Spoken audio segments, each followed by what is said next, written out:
말씀하신 대로 책을 지금까지 26권을 썼습니다. 주로 저는 우리나라 기업가들에 대한 책을 많이 썼고요. 삼성그룹의 이건희 회장에 관한 책을 2권을 썼고, 그 다음에 그 아버지인 이병철 회장에 대해서 하나 썼고, 그 다음에 정주영 현대그룹 창업주에 대해서 하나 썼고, 그러고 나서 삼성을 움직이는 계열사 사장 16명에 대해서 세계를 움직이는 삼성의 스타 CEO라는 책을 하나 썼고요. 그 다음에 삼성전자 부회장하는 윤종용 부회장에 대해서 하나 썼고, 삼성그룹에 관해서 5권 썼습니다. 국내에서는 제가 삼성에 관해서 현재 책을 제일 많이 썼고, 그 책들이 이제 일본, 중국, 대만, 홍콩, 싱가포르, 태국, 베트남, 러시아에서 번역이 돼서 나왔습니다. 한국 기업들 얘기를 쓰면서 일본 기업에 대해서 좀 아는 게 필요하다고 생각을 했습니다. 그래서 도요타 자동차 같은 경우는 도요타에 관한 책이 우리나라에 지금 한 3, 40권씩 나와 있고 그런데 문제는 도요타가 다가 아니고 일본 기업이 갖고 있는 전체의 어떤 상도나 경영 철학이 있을 텐데 이게 뭐냐. 왜 그걸 제가 거기에 관심을 갖게 됐냐면 제가 그 호주 브리스베인이라는 데 가서 한 4년 살았습니다. 우리 동네에 하비 놀만이라고 하는 여기 참 주최 측에서 아킨토 강의를 시작합니다라고 얘기를 미리 하라고 그랬는데 할게요. 지금 아킨토 교토 천년상인에 대해서 강의를 시작하겠습니다. 박수 한번 주십시오. 감사합니다.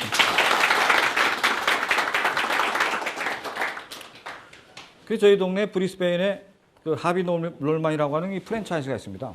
우리나라 치면 이제 하이마트고 전자랜드 21 같은 데인데 제가 2004년도에 처음 거기를 갔더니 가장 손님이 왕래가 많은데 일제 소니, 그다음에 마쓰시다, 지금 이제 파나소닉으로 이름 바뀌었지만은, 그다음에 산요라든지, 그다음에 히타치라든지, 히타치가 이 중공업이지만은 이 전자 쪽도 굉장히 강합니다.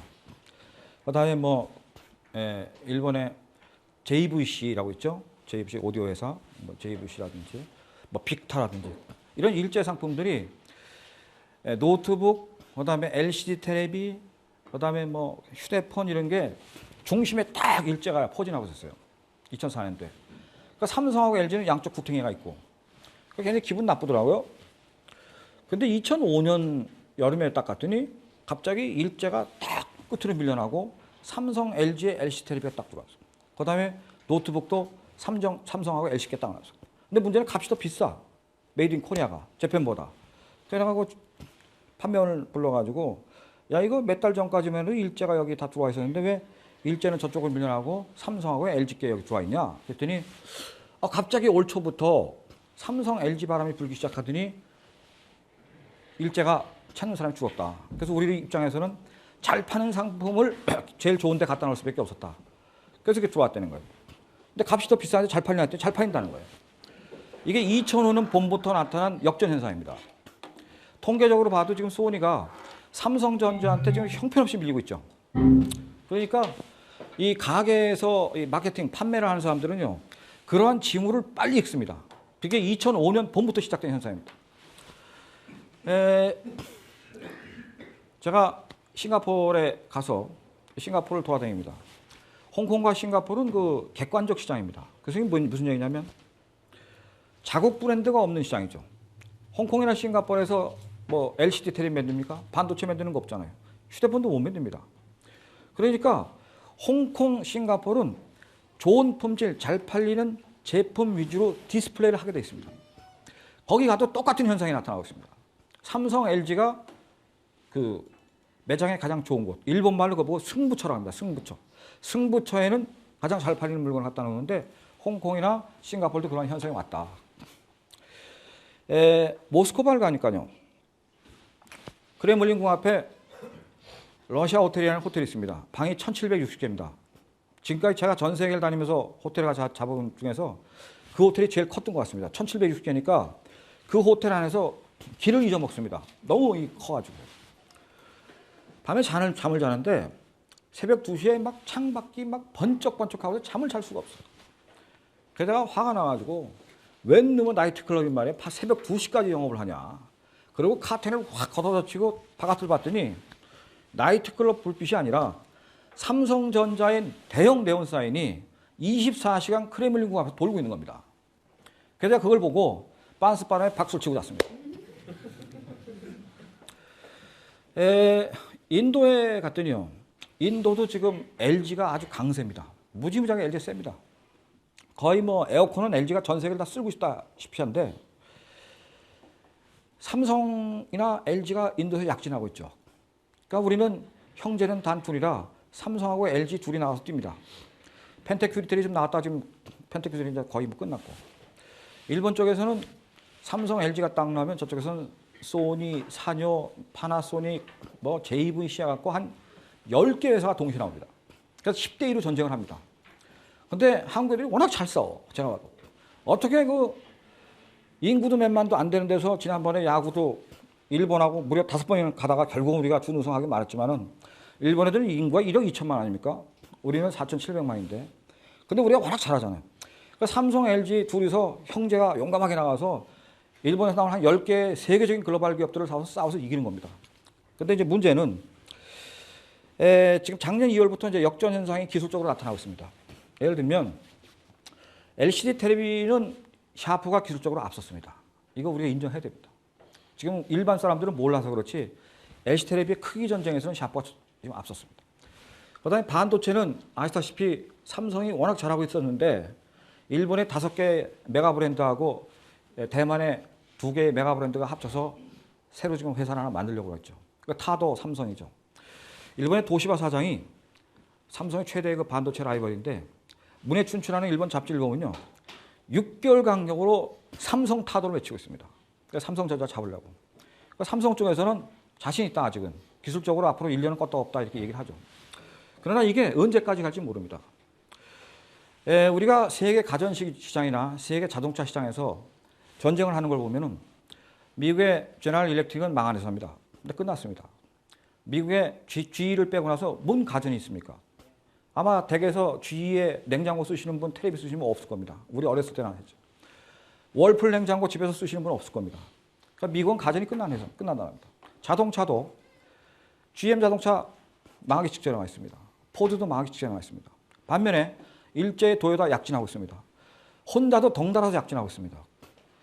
또 가전 쪽에서도 한국의 삼성과 LG가 잘하고 있다고는 하지만은 일본에 나와 있는 뭐 소니나 마쓰시다나 이런 애들 만만치 않습니다. 세계 시장에서 이제 우리가 지금 싸워야 될 대상은 미제가 아닙니다. 미제는 다 끝났어요. 자동차고 반도체고 가전이고 다 끝났습니다. 거기. 망조가 들은 거죠 국가적으로. 세계장에서 지금 우리가 싸우는 유일한 대상은 일제입니다. 메이드 인 재팬. 이 메이드 인 재팬하고 좀 치열한 공방전을 벌이고 있는데 저는 우리도 좀 자식을 많이 낳아가지고 삼성도 있고 LG도 있고 말이지 펜텍큐리텔 좀 잘하고 그래서 한 가전회사가 한 5개쯤 되고 그랬으면 좋겠는데 다 나가서 싸워서 이길 수 있는 기업은 다 사라져버렸고 딱 2개만 나옵니다. 이 형제 딱 둘인데 굉장히 위태로워요. 제가 나갔습니다. 그래서 자 이제부터는 우리가 세계 시장에서 우리의 주적 개념이 미국이 아니라 일본으로 바뀌었기 때문에 이 주적에 대한 연구를 해야 된다. 지금까지는 뭐 도요타 자동차, 뭐 일본 전산 이야기 같은 어떤 특정 회사에 대해서 책들이 많이 나왔지만은 일본 기업의 전체 그 이면에 둘러싸고 있는 일본의 상도가 뭐냐 말이죠. 경영 철학이 뭐냐. 이거를 이제부터 본격적으로 알지 않으면 안 된다라고 생각해서 2004년도에 제가 오사카 상인들이라는 책을 냈습니다. 왜 오사카 상인들을 썼냐면 오사카가 400년의 상인 전통을 갖고 있습니다. 애들이 뭐 모찌떡 팔고 오뎅 팔아가지고 돈 벌어서 그냥 소멸된 게 아닙니다. 얘들이 오뎅 팔아서 모찌떡 판 돈 가지고 만든 회사가 바로 오늘날의 파나소닉입니다. 마쓰시타 전기. 오사카 출신입니다. 걔들이 또 만든 회사가 아사히 맥주입니다. 걔들이 또 만든 회사가 노무라 증권 연구소입니다. 샤프전자도 오사카에 있습니다. 본사가. 오사카에는 지금 100년 이상 된 기업이나 가게가 530개 정도 됩니다. 얘들이 최하 100년에서부터 약 400년, 500년, 1400년 된 기업도 있습니다. 오사카에는 금강조라고. 세계에서 가장 오래된 회사입니다. 건축회사고. 이 회사의 일대 창업주는 578년에 창업을 했는데 바로 백제의 부여에서 건너간 사람입니다. 제가 그 회사 사장님하고 16일간 인터뷰한 적이 있습니다. 나중에 그 사장님이 자기네 집안 족보 갖고 와서 백제의 부여에서 우리가 578년에 일대 조선 일본으로 건너왔다. 건축 기술을 가지고 와서 그 건축 기술로 오사카에서 가장 큰 절이자 일본에서 가장 큰 절인 사천왕사를 만들었다. 이런 얘기 하셨습니다. 1400년 전 된 기업부터 일본의 쟁쟁한 그 후에 기업들을 창조한 오사카. 그래서 오사카 상인에 대한 책을 제가 2004년 냈습니다. 쉽게 얘기하면 천하의 부엌, 덴카노 다이도코로 없는 곳이 없다라는 오사카가 그 이면에 갖고 있는 상도가 뭐냐를 알기 위해서 쓴 거죠. 두 번째로 2005년도에 동경에 취재를 가서 동경 긴자의 1종목부터 8종목까지 약 1km 구간입니다. 그 구간을 한 제가 100번 이상 왔다 갔다 하면서 그 구간에 100년 넘는 일본의 가게나 기업이 몇 개인가 쉬어봤습니다. 점포는 약 130개 정도 100년 이상 된 점포가 있었습니다. 뭐 넥타이 가게에서부터 별의게 다 있었는데 동경 긴자의 상인이 갖고 있는 상도는 뭐냐? 얘들이 어떻게 이 긴자에 세계에서 가장 땅값이 비싸다는 긴자에 우편엽서 한 장이 거품 깨지기 전에 버블 경제 깨지기 전에 1억 원이었습니다. 땅값의 가격이 긴자가. 그 비싼 긴자의 땅에서 뭐 까르띠에 무슨 뭐 구찌 뭐 니나리찌 뭐 보석상 티파니 해가지고 전 세계 글로벌 브랜드들이 와서 싸우고 있는데 그 큰 건물 으리으리한 그 화려한 디자인의 건물 옆에 조그만 2층 가게 기모노 가게가 있고 조그만 넥타이 가게 있고 구두 가게 있고 지팽이 가게 있고 모자 가게가 있습니다. 이 역사를 보면 얘들이 다 100년도부터 한 400년까지 됐거든요. 그래서 그러면 도쿄 상인의 특징은 무엇인가? 그래서 2005년대 제가 신용이라는 제목으로 도쿄 상인이라는 책을 냈죠. 세 번째로는 오늘 말씀드릴 이 교토 상인입니다. 교토는 서기 794년에 일본의 수도가 됐습니다. 그로부터 약 1100년간 일본의 수도로서 기능을 발휘하다가 일본의 수도가 동경으로 옮겨가면서부터는 수도로서의 기능을 상실했죠. 그러나 1100년간 일본의 수도를 했기 때문에 교토에는 일본 전체에서 가장 오래된 가게가 많습니다. 일단 1000년 이상 된 가게가 교토에 6개 있습니다. 1000년 이상 된 가게가 6개 있습니다. 나중에 이제 말씀을 드리겠는데 1010년 된 떡집, 이재화라고 떡집에 가서 제가 그 떡집 아줌마가 작년 9월 1일 날 그 집을 갔는데 그날 온도가 31도였습니다. 31도의 더운 날에 인절미 떡을 숯불에 구워가지고 팔고 앉았더라고. 그 아줌마를 보면서 이 사진에 다 들어있었는데 그 아줌마를 보면서 이야 참 대단하다. 저 1000년간을 버틴 저 인내심이라는 거. 어떻게 1000년을 인절미 떡을 그 더운 날 굽고 앉았냐. 한마디로 고개가 저절로 숙여졌습니다. 그 아주머니한테. 이제 그 아주머니하고 인터뷰를 한 2시간 정도 해가지고 워낙 바쁘시기 때문에 좀 더 했으면 좋겠는데 뭐 손님이 너무 많으니까 못해. 그래서 이제 교토에 1000년 이상 된 가게 6군데, 그 다음에 100년 이상 된 가게 한 22군데, 그 다음에 교토에는 세계 1위의 중소기업이 약 30개가 넘습니다. 닌텐도 아시죠? 닌텐도 교토에 있습니다. 그 다음에 와코로라고 여성분들은 아실 겁니다. 와코로 아시죠? 여자 속옷 만드는. 일본의 1등이죠. 닌텐도에 있습니다. 교세라라고 아십니까? 교세라. 교세라 아시죠? 교토에 있습니다. 무라타 제작소 아십니까? 무라타 제작소? 모르시죠? 이게 이제 우리 한국의 비극입니다. 무라타 제작소는 세라믹 필터 부분에서 구동 드라이브 칩 부분에서 세계 1등입니다. 그러니까 뭐 독과점 80%입니다. 80%. 이 세계 1위의 기업을 여기 계신 분들이 현재 무라타 제작소가 만든 부품을 한 분도 빠지지 않고 주머니 속에 다 갖고 계십니다. 한 분도 빼지 않고. 근데 우리는 무라타 제작소 부품을 쓰면서도 그 회사 이름을 모르고 있는 거예요. 이게 한국 경제의 비극입니다. 제가 바로 말씀드려서 뭘 지금 갖고 있는가. 휴대폰을 꺼내야 되는데. 삼성이 만든 애니콜 휴대폰입니다. 휴대폰은 조금 비싼 휴대폰에서부터 싼 게 있지만 보통 350개에서 400개의 부품으로 휴대폰이 이루어져 있습니다. 그중에서 핵심 부품은 3개입니다. 여기 DVD 창, 이게 첫 번째입니다. 두 번째는 이 속에 들어있는 모뎀입니다. 세 번째는 이 모뎀이 작동하기 위한 구동 드라이브 칩이라는 게 있어야 됩니다. 이게 3대 요소입니다. 휴대폰에. 그런데 이 LCD 창은 누가 만듭니까? 이게 삼성 겁니다. 삼성은 삼성 애들이 만들고 LG는 LG 애들이 만듭니다. 그러면 이거는 국산입니다. 모뎀은 어느 나라 겁니까? 모뎀 어느 나라 겁니까? 맞추신 분 명함 주시면 제가 책 사인해서 대구로 우편으로 보내드리겠습니다. 이게 너무 쉬운 문제인데 이 모뎀이 있어야 여기서 이 모뎀에서 기지국으로 전파를 쏴주거든요. 그러니까 기지국에 전파를 받아가지고 그걸 넘겨주는 건데 이 모뎀은 이 통신 기능을 갖고 있는 이 모뎀은 미국의 퀄컴 아닙니까?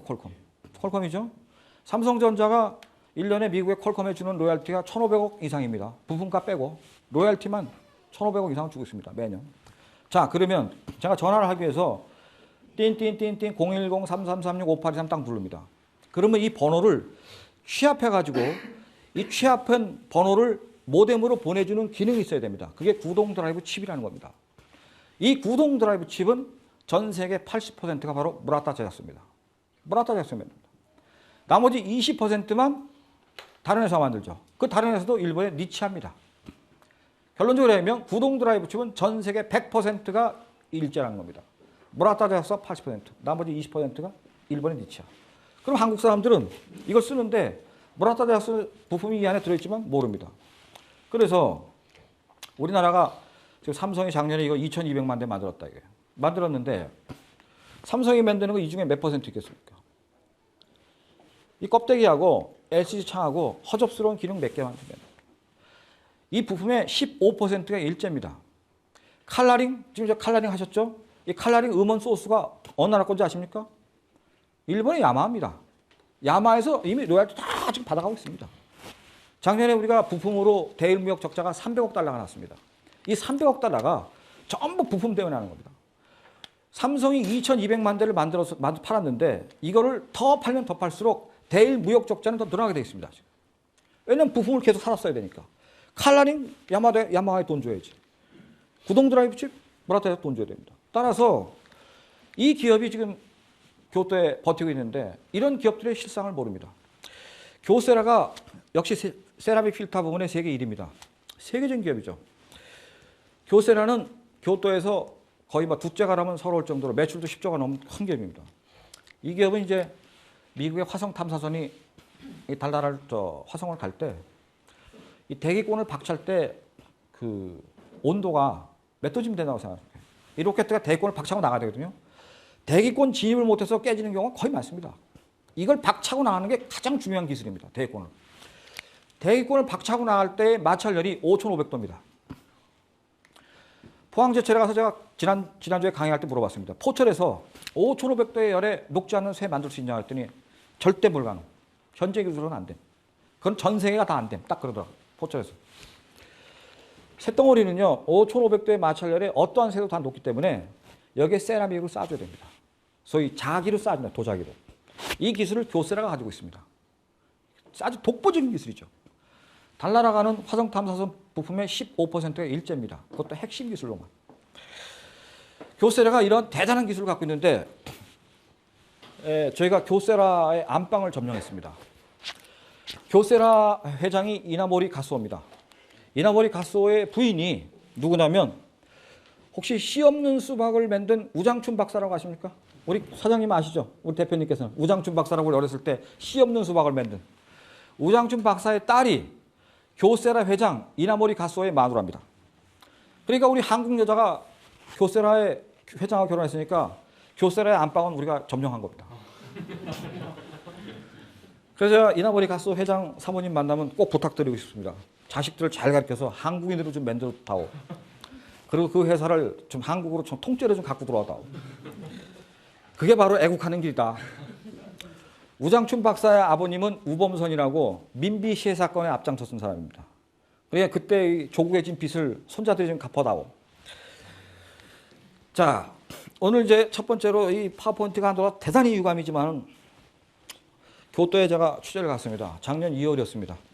1년간 교토의 기업들에 대해서 연구를 했습니다. 일본 자료를 한 2만 페이지, 3만 페이지 봤습니다. 보고 이제 중무장하고 들어간 겁니다. 2월 달에 교토를 갔는데 제가 교토를 1990년에 처음 갔으니까 20년간 교토를 다녔습니다. 제 딴에는 참 교토 좀 안다고 생각했죠. 잘난 척했습니다. 자, 제가 교토에 취재를 해야 될지는 전혀 몰랐습니다. 2월 달에 날씨 추운데 건너갔죠. 교토에 가면은 니시키라는 시장이 있습니다. 이 니시키라는 거는 비란 금자라서 비란을 말합니다.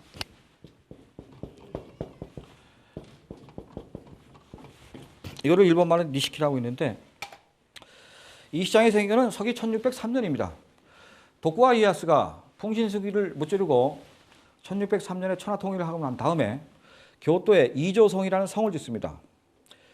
지금도 이조성 여러분 관광 아마 가보신 분들 많이 계실 겁니다. 이조성이 뭘로 유명합니까? 꾀꼬리널로 유명하죠. 꾀꼬리널. 마룻바닥을 밟으면 꾀꼬리 소리가 납니다. 꾀꼴하고 한 발짝 더 밟으면 또 소리가 납니다. 닌자가 아무리 자기가 발걸음 소리를 안 내려고 해도 살짝만 밟아도 소리가 납니다. 이 꾀꼬리널입니다. 그거 왜 만들었습니까? 그거 왜 만들었다고 생각하세요? 자격 때문에. 자격이 들어와서 쇼군을 죽이니까. 천황은 허사합이니까 죽일 가치도 없고 쇼군 죽을 것 같으니까 꾀꼬리널을 맺는 겁니다. 도쿠가와 이에야스가 이조성을 졌습니다. 죽기 싫으니까 오사카나 교토는 풍신수길 도요토미 히데요시에 나와버립니다. 거기 나와버려요. 오사카 사람들은요 풍신수길이 때문에 돈을 많이 벌었습니다. 왜냐하면 천하의 경제력을 전부 오사카에 다 쏟아붓거든요. 풍신수길이가. 그래서 교토와 오사카는 풍신수길의 아성이죠. 근데 이 도쿠가와 이에야스가 풍신수길 무찌르고 오사카 성을 불태워버리거든요. 그리고 다시 졌거든요. 지금 다시 진 겁니다. 지금 이거는. 본래 크기의 4분의 1입니다. 본래는 지금 있는 것보다 4배 컸어요. 그래서 도쿠가와 이에야스가 교토에 자기가 살 집인 이조성을 졌는데 여기에 살면 아무도 자객한테 죽을 것 같아. 그래서 꾀꼬리를 만들었어. 근데 그래도 안 될 것 같아. 왜냐하면 하늘에서 바주 타고 내려오니까. 지붕에서. 그래서 얘가 이조성을 딱 짓고 고민을 하다가 도쿄로 도망갔습니다. 도쿄로 도망갔어요. 그래서 도쿄가 일본의 사실상 경제 수도가 돼버린 거죠. 그래서 성을 기껏 져놓고 1603년에 일본으로 도쿄로 도망가고 대신 이조성에 근무자가 많죠. 몇천 명이 근무를 해야 됩니다. 또 천황이 바로 옆에 고쇼, 어소라는 데 천황이 살고 있으니까 이 두 성에 사는 신하들이 몇천 명입니다. 거기에 지켜야 되는 병사까지 합치면 몇만 명이겠죠. 얘들을 먹여 살려야 되니까 교토에 바로 이 니시키라는 이 시장을 만듭니다. 1603년에. 자, 제가 그래서 이 교토의 시장을 갔는데 지금 이쪽에서는 떴는데 그쪽에서는 안 되죠. 예. 그래서 자 니시키 시장은 좁습니다. 이 폭이 뭐 한 3m밖에 안 되고 도명 지붕이 쓰여져 있고 요새 우리나라도 재래시장이 워낙 장사를 한 데서 도명 지붕 썼는데 거기 옛날부터 그랬어요. 그걸 쭉 걸어 들어가면 양쪽에 닭광부터 시작해서 두부, 일본 사람 두부를 많이 먹습니다. 그다음에 뭐 두부 피, 그다음에 일본 채소 반찬. 우리나라 지금 김치죠. 그 큰 물을 갖다가 염정물을 쌀 겨에다가 집어넣어가지고 거기다 물을 부어서 소금 간을 해서 절입니다. 절인 것부터 해서 쭉 칼가게도 있고 또 고등어 주먹밥집도 있고 들어갔습니다. 저의 첫 번째 타겟은 고등어 주먹밥인 이오마타라는 주먹밥집이 저의 타겟이었습니다. 처음에 그러니까 이오마타를 갔습니다. 뭐 이름까지 아셔야 될 필요는 없는 것 같은데 가끔가다 그런 분이 계세요. 제가 책을 읽고 너 거기다 주소를 써놔야지 내가 찾아갈 거 아니냐 이놈아. 전화번호 왜 안 넣었어? 이런 분이 계신다고. 증거하네요. 되게 연세 드신 분들이 많은데 네가 그렇게 그 집을 칭찬하니까 나 꼭 가서 한번 먹어보고 싶다. 이런 분들이 계신 거예요. 이오마타 이 집을 갔습니다. 서기 1617년에 개업을 했습니다. 고등어 주먹밥을 만듭니다. 일본말로 사바스시라고 합니다. 고등어로 스시를 만들어 팔아요. 그 집을 여기 나오네. 이거 한번 남겨보세요. 다음 장면. 또 남겨보세요. 이건 제가 쓴 책입니다. 사셔야 됩니다. 다음 장면. 또 남겨보세요. 자, 이게 바로 니시키 시장입니다. 다음 장면. 또 남겨보세요. 이게 남기는 걸로 제가 해볼게요. 이렇게 이제 이 반찬을 팔죠. 얘들은 전 이게 팔아도 좀 단정하게 해놓고 팔아요. 이것도 보면 전통의 냄새가 물씬 나잖아요. 여기에 무 넣어가지고 이걸 소금에 절여서 쌀켜에 절인 건데 굉장히 맛있습니다. 이 교토의 채소, 일본말로 교야채, 교야사이는요, 일본 전국에서 품질이 최우수입니다. 최고. 얘들이 일본에도 뭐 이마트 같은 게 많이 있어요. 뭐 저스커라고 그런 것도 있고 그런데 다 졌습니다. 교토의 이 재래시장, 니시키 시장한테 다 졌다고. 얘 더 비싸요. 그리고 백화점보다. 왜냐? 품질이 워낙 뛰어나기 때문에. 자, 그래서 이런 시장을 제가 가서 이제 쭉 구경을 하고 맨 마지막으로 이제 바로 이런 시장입니다. 이런 분위기입니다. 이게 니시키 시장입니다. 분위기가 좀 되죠? 얘들이 분위기 좀 돼. 그래서 여기를 한 다음에 간판을 놔도 말이죠. 이렇게 좀 뽀다곤하게 간판을 맺는다고. 오늘 이런 거 좀 배워야 돼요. 여기 또 끝에 가면 신사가 있어요. 이 시장 끝에. 여기 신사인데 여기 신사에 등이 이렇게 쭉 달렸습니다. 이 등 하나하나가 이 가게입니다. 이 니시키 시장 안에 있는 가게들. 가게들 여기다 돈 5만 원씩 내가 이거 하나 걸어주거든요. 그러면 이 신사에 뭐 우리나라 말로 하면 스님이 조석으로 그냥 연불 확실하게 해줍니다. 돈 벌라고. 근데 우리나라 사람들은 시장에서 장사할 때 그러거든요. 내가 여기서 생선 파는데 옆집도 생선 팔면 서로 경쟁 관계라고, 우리나라는. 그리고 돌아서면 욕하거든요. 아, 저년 나쁜 년, 나는 비싸게 팔았는데 꼭 싸게 팔아가지고 장사 해박 논다고. 이렇게 우리나라 사람들이 욕을 하지만 얘네들은요, 이 신사가 구심점이 돼가지고 욕을 하는 게 아니라 협력을 합니다. 철저한 협력 관계입니다. 우리가 생각하는 거 아주 틀립니다. 나중에 왜 협력 관계를 제가 말씀드리겠는데, 자, 그래서 이 신사가 그냥 와서 빌고 이런 데가 아닙니다. 하나의 정신적인 구심점이죠. 그게 우리하고 틀립니다. 자, 이렇게 해서 이런 가게들이 쭉 신사의 자세한 모습이고, 자, 바로 이 집을 제가 갔습니다. 뭐 손님인 척하고 들어갔죠. 여기 이 집의 부부인데 들어가서 문짝이 이제 이렇게 생겼는데 시원찮네 사진이. 자, 이 카메라가 좀 시원찮아가지고 여기 이제 진열장입니다. 이 진열장에 보면은 고등어 중국밥뿐만 아니라 각종 스시도 다 팔고 있는데 이 집의 대표작은 고등어 초밥 사바 스시입니다. 바로 이게 이 집의 대표작입니다. 저 집에 들어가서 저걸 시켰습니다. 이게 5개를 줍니다. 이 오사카 스시하고 교토 스시, 동경 스시하고 틀립니다. 그거 아셔야 돼요. 동경 스시는 10개 줍니다. 10개. 작고 스시 밥 한 개가 몇 알입니까? 스시가 한 개의 밥이 몇 알이에요? 230알. 커렉트. 230알. 지금 강남에서 장사하는 남가스시의 남춘하 주방장은 밥을 딱 지면은 230알 플러스 마이너스 1, 2입니다. 오차의 범위가. 남춘하 칭찬해줘야 돼. 딱 쥐면은 230알 친다고. 일본엔 그런 장인이 많습니다. 쥐었다 그러면 230알. 그거는 도쿄 스시의 경우고 이 오사카 혹은 간사이 지방의 스시는 230알이 아닙니다. 이건 한 500알 정도 됩니다. 두 배가 크죠. 그 5개밖에 안 줘. 5개잖아요. 네? 10개가 아니라고. 관동과 관서가 틀립니다. 문화가 완전히. 일본은 관동 지방과 관서 지방이 서로 원수입니다. 지역 감정이 우리보다 더 심합니다. 우리 전라도 경상도 저리 가라로 심합니다. 그래서 음식도 이렇게 다릅니다. 서로. 자, 이 집이 고등어 초밥을 잘한다 그래서 일단 시켰습니다. 요게 1,600엔입니다. 제가 작년 9월에는 970원이었으니까 한국 돈으로 16,000원 정도 됐는데 올해 3월 달 며칠 전에 갔더니 1,644원으로 2배가 올라가지고 지금 이거 먹으려면 한 3만 원 줘야 됩니다. 이거 국물입니다. 이게 공짜가 아니에요. 일본은 공짜가 없는 나라이기 때문에 이거 500엔입니다. 그러면 요새 이거 8,000원 줘야 이거 먹는 거죠. 비싸지만 취재를 하러 갔으니까 손님인 척하고 들어가서 이제 먹는 죠. 저는 생긴 게 좀 이상하게 생겨서 일본 가면 저보고 다 일본 사람으로 생각합니다. 근데 발음이 좀 일본말 발음이 좀 현찮으니까 지방에서 왔나 보다 이러죠. 그래서 이제 이걸 시켜서 먹었는데 제가 이 쌀을 딱 들어가고 씹어봤습니다. 딱 씹어보니까 이 쌀 알 하나하나가 살아있어. 밥을 했는데. 이 씹히는 맛이 딱 있는 거예요. 적당하게 씹혀야 되거든요.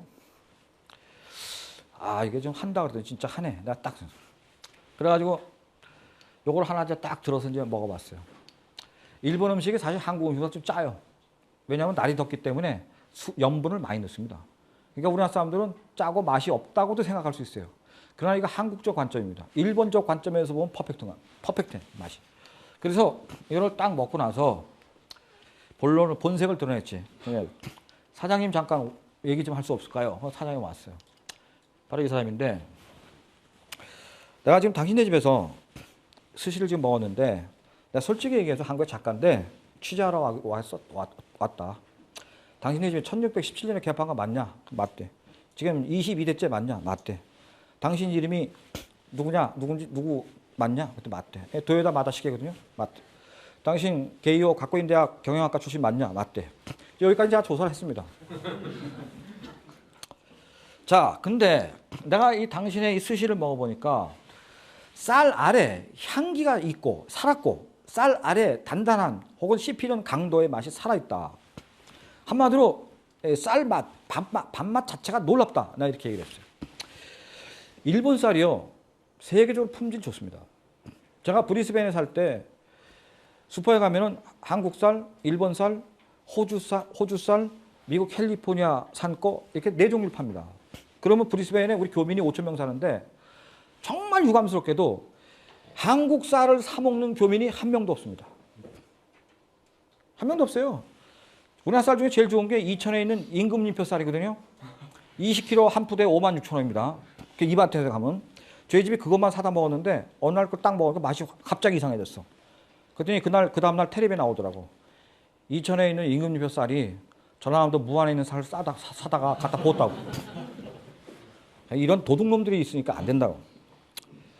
그래서 일본 쌀이 고시히카리한 일본 쌀 있죠. 그 다음에 히메모토라는 게 있습니다. 처음 보는 맛 이런 뜻입니다. 이걸 밥을 딱 하면요. 밥이 게임이 안 돼 한국 쌀하고. 그러니까 우리 교민들이 한국 쌀을 안 사 먹는 거예요. 근데 거기다 꼴 같지 않게 한국 쌀이 더 비싸. 캘리포니아산 고시히카리 갖다 밥을 해 먹으면 밥이 기가 막혀. 근데 한국 쌀 애국심을 발휘해서 그걸 사다 먹고 싶은데 값이 또 더 비싸고 맛이 없어. 그러니까 안 산다. 이게 큰 문제. 이 개선해야 될 점입니다. 자, 이 쌀 맛이 하도 기가 막혀서 당신 이 쌀을 도대체 어디서 갖고 옵니까? 딱 그랬더니 우리는 그 갖다 대는 애가 갖고 오는 애가 있는데 매월 초하루 되면 딱 쌀자루 집에 집어 온대요. 그래서 그러면 우리나라 한국의 스시집의 경우는 쌀 스시를 만들 때 햅쌀과 묵은 쌀을 6대 4로 섞습니다. 오늘 저녁에 이따 가시다가 스시집에 들러서 스시의 쌀밥을 햅쌀 대 묵은 쌀을 몇 대 몇으로 섞냐고 물어보십시오. 그럼 그거 어떻게 아십니까? 딱 그런다고. 6대 4로 섞느냐, 7대 3으로 섞느냐, 8대 2로 섞느냐, 섞는 퍼센테이지의 싸움만 있지 다 섞습니다. 햅쌀 갖고 100% 안 합니다. 햅쌀 갖고 이거 밥을 만들면요. 밥알이 끈적끈적해서 안 됩니다. 왜냐하면 여기에 설탕하고 식초가 들어가 있거든요. 그래서 햅쌀로 하면 끈적해서 안 돼. 먹을 수가 없어. 붙어버려 떡이 된다고. 그러니까 묵은 쌀을 섞습니다. 그게 주방장에 따라서 40% 섞는 사람이 있고 30%, 10% 틀려요. 이 사람 때문에 그랬어요. 당신은 실례지만 햅쌀 대 묵은 쌀을 한국에서는 이렇게 몇 대 몇으로 섞는데 당신은 몇 대 몇으로 섞느냐 이렇게 잘난 척하고 물어봤거든요. 그랬더니 이 사람이 저를 한참 쳐다보더니 그거 어느 나라 법칙이요? 그러더라고. 한국에서 그렇게 한다. 그랬더니 당신 한국 사람이요? 일본 사람인 줄 알았더니 그렇다 그랬더니 이 사람이 내가 당신한테는 거꾸로 물어봅시다. 탁 이러더라고. 내가 물어보시오. 저기 논이 있는데 저 논에 똑같은 종자를 작년에 뿌려서 쌀을 거뒀고 올해도 똑같은 종자를 그 논에 뿌려서 쌀을 거뒀는데 작년의 쌀맛과 올해의 쌀맛이 같습니까? 틀립니까? 저한테 물어보더라고. 사장님 어떻게 생각하세요? 똑같은 논에다가 똑같은 종자를 뿌렸어. 똑같은 종자를. 작년에 거둔 쌀 맛하고 올해 거둔 쌀 맛하고 같냐 틀리냐? 틀리죠? 제가 거기서 무릎 딱 꿇었어요. 그 자리에서. 아이고 죄송합니다. 고멘나사이. 제가 전 세계 스시집을 한 2,000군데 이상 가봤습니다. 뭐 일본뿐만 아니라.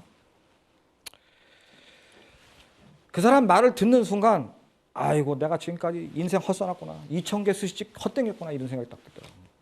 그렇게 딱 물어보니까 그냥 바로 답이 오잖아요. 그냥 그래요. 작년하고 올해하고는 태풍이 부는 횟수가 틀렸다. 일본이 보통 26회에서 28회 태풍이 붑니다.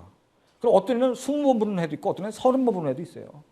태풍이 부는 횟수가 틀려. 둘째, 구름이 낀 날수가 틀려. 365일 중에 딱 정확하게 100일만 구름이 끼는 게 아니잖아.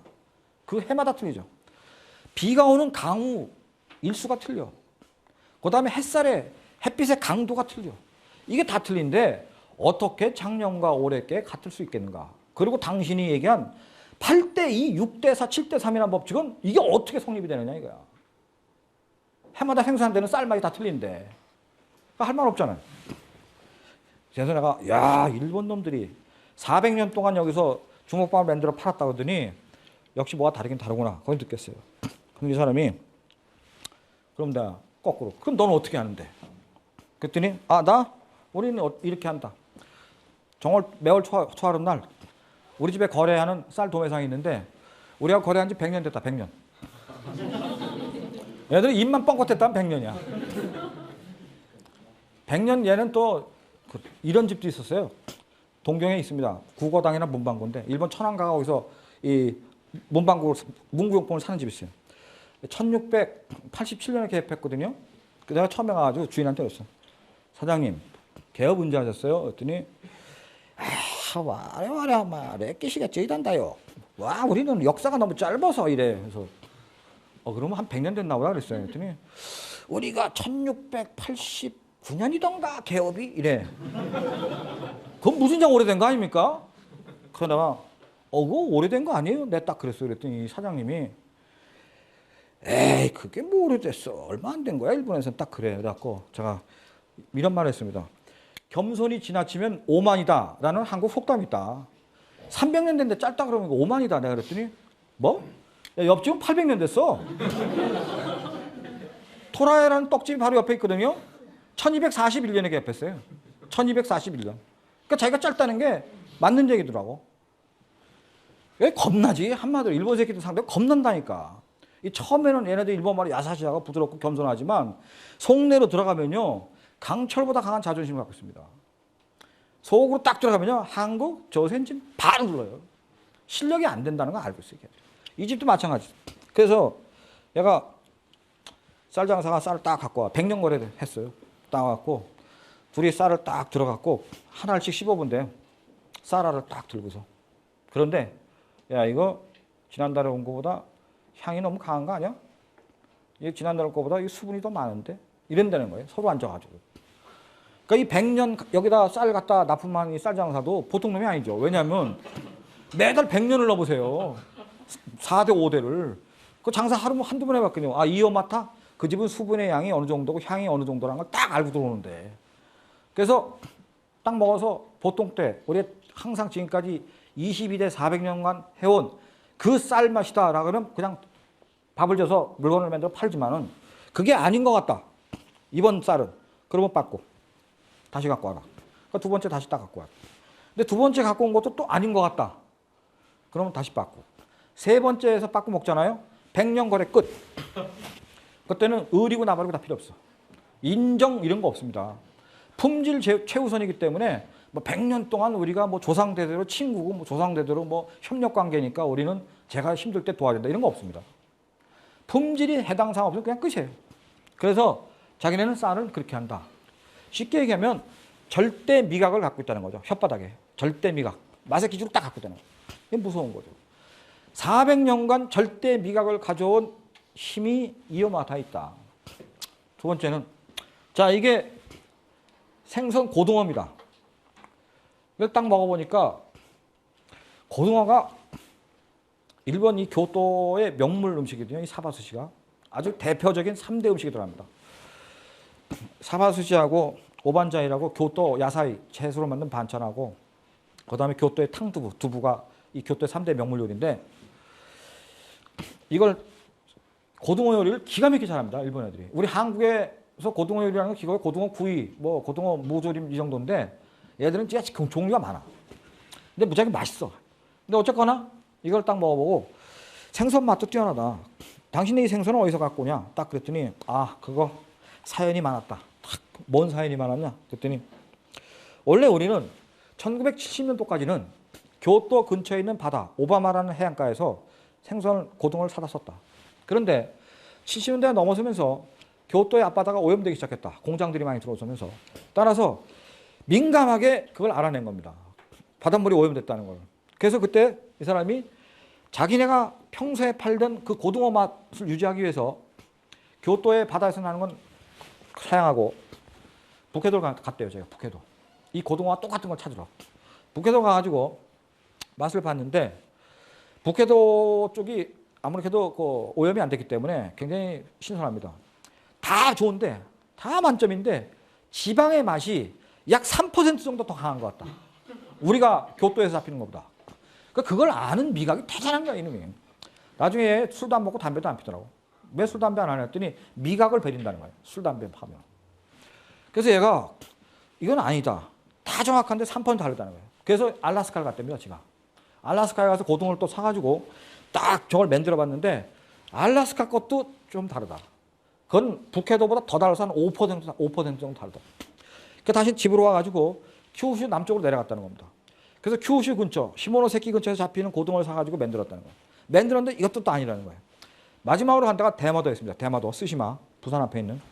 대마도의 구판장에서 고등어를 사가지고 만들어 봤더니 거의 99.9 정도 되는데 약간 뭐가 다르다. 아이, 돌아버린다니까, 얘네들 얘기 들으면. 그래서 자기가 여기까지 왔으니까 제주도를 한번 가보자. 그래서 제주도를, 일본 애들은 제주도를 제2의 하와이라고 그러거든요. 그래서 이제 제주도를 갔어요. 그래서 서귀포 수협에서 고등어를 한 판 사가지고 만들었는데 100% 맞는 맛이라는 거야. 자기가 평소에 팔던 거하고. 이게 제주도 거라는 걸 내가 여기서 처음 알았잖아요. 괜히 사 먹은 거야, 괜히. 제주도 가서 먹으면 될 걸. 일본까지 비행기 타고 가가지고. 그래서 이게 제주도 서귀포 수협에서 지금 납품받는 겁니다. 그렇지만은 얘네들이 저 고등어를 저 주먹밥을 하나 만들기 위한 이 정성이 얼마나 대단합니까? 어? 그래서 이 친구가 나중에 동갑이다가 나이가. 그래서 맘먹자 딱 그랬더니 싫다 딱 그러더만.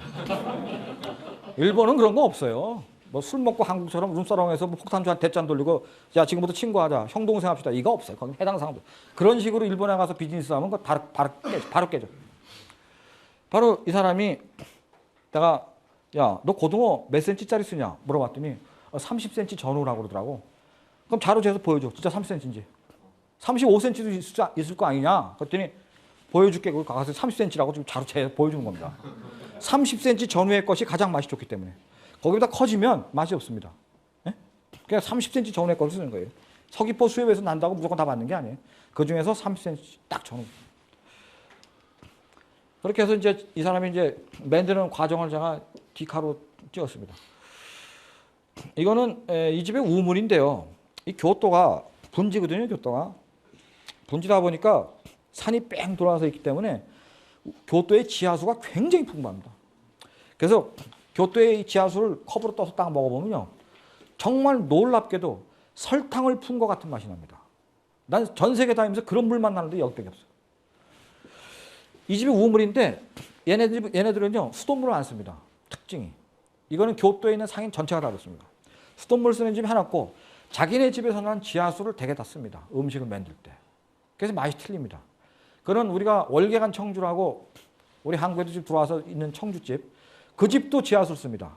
그 집도 맛을 딱 보면요 설탕을 갖다 한 2숟가락 정도 넣은 것 같은 한 컵에다가 그런 맛이 납니다. 그 아주 특이한 맛이 나죠. 특이한 게 아니라 굉장히 향이 좋습니다. 요 조그만 가게가 이게 몇 개입니까? 의자 다 합쳐서 하나, 둘, 셋, 넷, 다섯, 여섯. 요쪽에 2개 가리고 7개거든요. 그 다음에 방에 테이블 하나, 둘, 셋이 있습니다. 그 다음에 이게 이제 이 집에 발입니다. 노랜.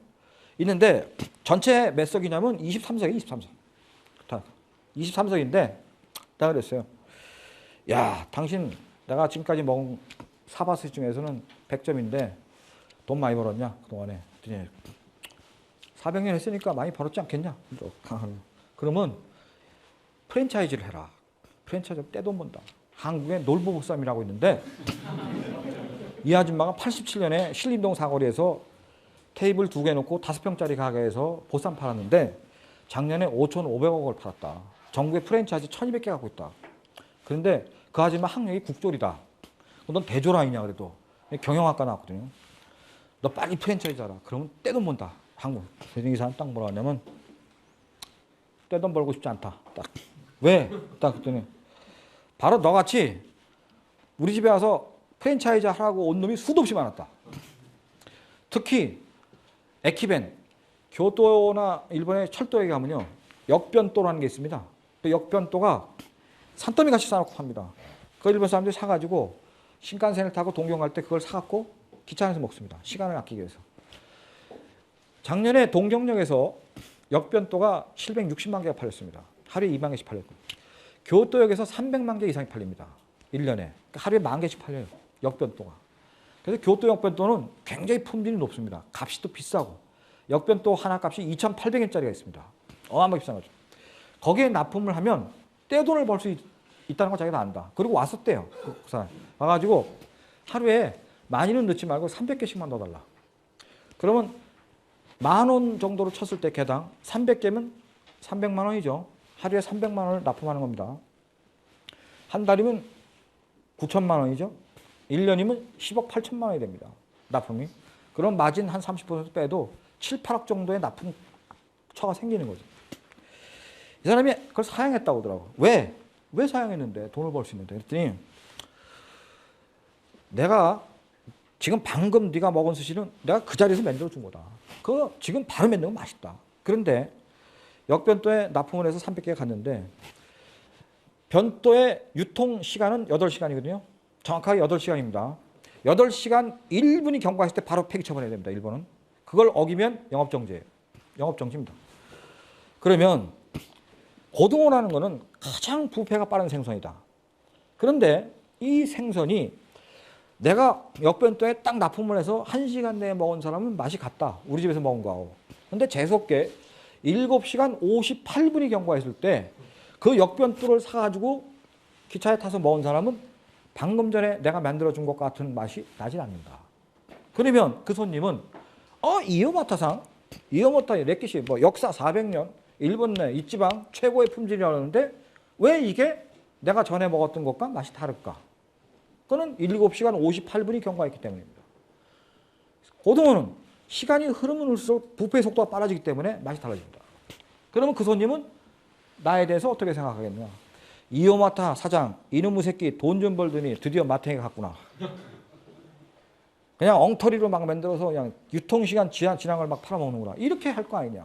그러면 그 사람한테는 내가 얼마나 무참한 신뢰를 한 거냐.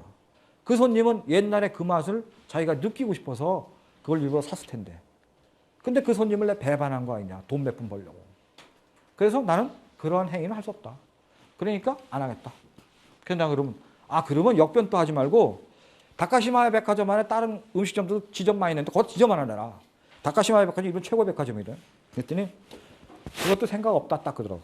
왜? 그랬더니 나는 가게를 2개 정도 할 정도로 그렇게 시간이 남질 않는다. 지금 이 가게 하나만 갖고 하는 것도 나 벅차다. 자기는 아침 6시에 일어나서 종업원이 9시에 출근해요. 종업원 3사람인데 6시에 일어나서 준비를 한답니다. 종업원들이 오기 전까지 9시까지. 그리고 종업원들랑 같이 일하고 오후 6시쯤에 장사가 끝나면 집에 가서 밥 먹고 그때부터 연구한답니다. 스시에 대해서. 걔네가 400년을 연구했는데 뭘 연구할 게 또 있냐. 그랬더니 넌 몰라서 그런데 연구할 거 많다. 이 생선의 맛이 계속 변해나가기 때문에 이 변해나가는 생선의 맛을 어떻게 하면 안 변하게 하는 걸 방법이 이걸 연구해야 된다. 그래서 이 사람이 새벽 6시에 일어난다 그래서 제가 의심이 많기 때문에 그 다음날 새벽 5시 55분에 얘네 집 앞에 전봇대 뒤에 숨어가지고 6시에 정말로 샤타가 올라간지 기다렸습니다. 6시 전까지 진짜 샤타가 딱 올라가더라고요. 그래서 딱 나와가지고 오하요 고자이마스 그러고 딱 들어갔어요. 그랬더니 알아? 난데? 웬일이냐 그래서 호텔에서 자다가 오줌이 마려서 나왔다고 말이야. 그래서 거짓말 했는데 이 사람이 잘생겼나? 제가 어느 위인보다 잘생긴 걸로 보이더라고요. 지금은. 저 400년 동안의 저 인내심, 저 극기, 자기 노력. 새벽 6시에 일어나서 밤 12시까지 자기는 일한다는데 얼마나 대단한 사람입니까? 누가 이 사람을 비록 시장판에서 코딱지만한 가게를 하나 갖고 있다고 해서 누가 이 사람을 무시할 수 있겠습니까? 이런 장사꾼이 일본의 니시키 시장 안에 한 사람이 있는 게 아니라 무지 많다 이거예요. 무지 많아. 이게 핵심 특징이 또 없어요. 신조, 무리하지 않는다. 가게 쓸데없이 안 만든다는 거예요. 가게 하나만 제대로 하고 무리하지 않고 자기 최선을 다한다. 쌀 씹어보고 막 구입하고. 밤이고 낮이고 연구를 해, 취미가. 골프도 안 친다더만. 골프에 안 치냐 했더니 골프 칠 시간 없대. 연구해야 되니까. 특이한 인사였어. 자, 두 번째 가게입니다. 한 가게 하는데 지금 벌써 거의 1시간 걸립니다. 예, 이포도라는 이 오차 가게입니다. 녹차. 분위기 좀 되죠? 가게 분위기가 좀 돼, 얘네들은. 딱 벌써 이 차차차 딱 하고서 일보당, 일본 말로 이포도 290년. 이 집을 갔습니다.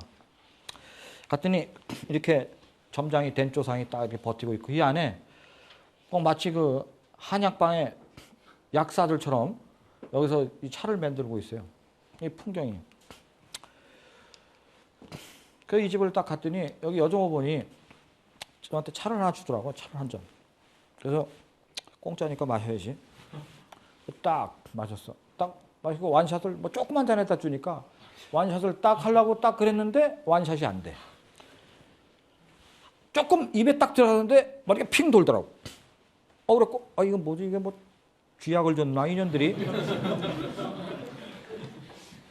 그리고 내려놨단 말이에요. 그리고 째려봤어. 이상하다. 녹차인데 분명히 이상하다. 그러고 다시 또 딱 조금 먹었어. 그랬더니 이게 향이 장난이 아니야. 혓바닥에 향이 닿는가 했더니 벌써 뱃속까지 전달이 됐어.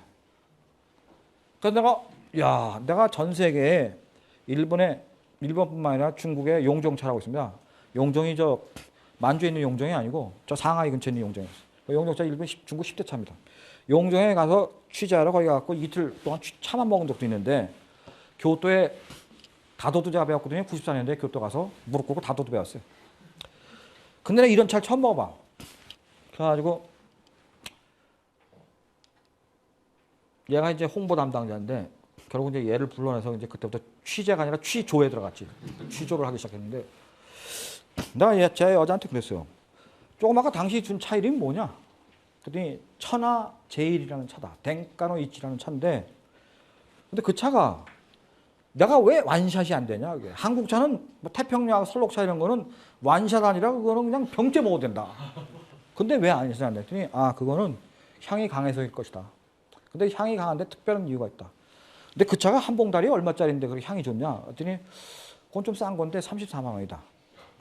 비싼 건 100만 원이 넘는다. 지금 이게 비싼 100만 원 넘는다. 이 차를요, 이렇게 항아리에 넣고 팝니다. 이 처음 봤어, 내가. 왜 이거 항아리에 넣냐? 찻잎도 숨을 쉰다. 항아리에 들어있으면. 습도가 늘 일정하다.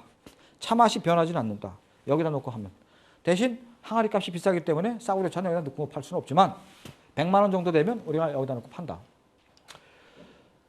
싸구려 차는 깡통에 넣는다. 깡통에 넣지만 그렇게 깡통만 딸랑 넣는 게 아니라 여기 비닐 캔으로 씌웠습니다. 이걸. 수분이 날아가는 걸 막기 위해서. 그러니까 우리 한국 사람보다는 요 비닐 캔을 씌웠다는 게 머리를 한 번 더 쓴 거죠. 우리는 태평양 캔 그 자체로 그러니까 뚜껑 딱 열고서 몇 번 다 먹고 그러면요. 이 수분이 날아가기 때문에 찻잎이 빳빳하게 마릅니다. 근데 얘네들은 그걸 방지하기 위해서 이 캔에다가 다시 투명 플라스틱으로 캔을 또 한 번 넣은 거죠. 그러니까 이게 우리보다 고수라는 거죠. 이 싸구려 이게 싸구려. 그래서 내가 이제 얘한테 이런 얘기 했어요. 원래 교토는 차가 유명합니다. 왜 일본 사람이 다도를 하는지 아십니까? 다도를 왜 한다고 생각하십니까? 심심해서 취미 삼아서 먹으면 신경이 좀 안정되니까 카페인 들어있으니까 안정되겠죠. 안정되니까 그거라고 생각하십니까? 혹시? 이 다도가요. 풍신수길이가 다도를 보고했어요. 풍신수길이가. 왜 보고했냐? 천하통일을 자기가 딱 했는데 230명의 성주들이 날만 해만 뜨면은 칼 빼들고 서로 찔러 죽였단 말이에요. 그게 전국 시대죠.